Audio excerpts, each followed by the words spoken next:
салом алейкум дӯстони азиз, хуш омадед ба канали Шермардон. ба ҳамаи шумо маслиҳат медиҳем ки дар канали мо обуна шавед ва дар видео лайк монед. и амали шумо мода мотиватсия метавад ки боз ҳам беҳтарин хабарҳоро аз ҷаҳони ММА пешкашатон кунем. чуноне ки ҳамаи мо медонем, аз санаи 29 апрел инҷониб вазъият дар сарҳади тоҷикистон бо қирғизистон на он қадар хуб аст ва бисёри ҷавонони бо нангу номуси миллат барои дастгирӣ ва ҳимояи ватан ба шаҳри Исфара, аниқтараш Ворух, сафар карданд.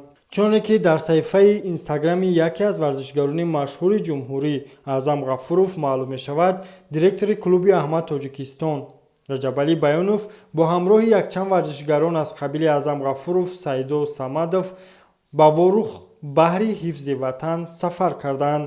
пас аз ин ҷо маълум мешавад ки варзишгарони шуҷои мо на танҳо дар мусобиқаҳо ҳимоя аз ватан мекунанд, инчунин дар чунин рӯзҳои танг тайёр ҳастанд баҳри ватани азиз саҳми худро гузоранд ва ҳамон суханҳои Тоҷикистон ба пешро дар амал нишон диҳанд.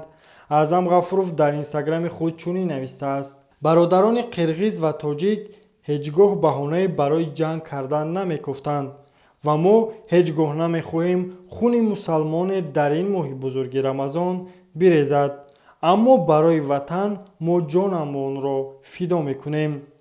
ҷанг на ба мо ва на ба шумо фоида меорад. ба ҳама сулҳ ва субот, навиштааст Аъзам Ғафуров. албатта ҳар яки мо тарафдори сулҳу субот ва оромӣ ҳастем, аммо як порчаи ин ватанро ба бегуна нахоҳем дод. умедворем ки ин оромиҳо ба хубӣ ҳалли худро меёбанд ва мардуми бошарафи Исфара осуда дар замини хеш зиндагиашонро давом медиҳад. ин буд видеои имрӯзаи мо дӯстон. хайр.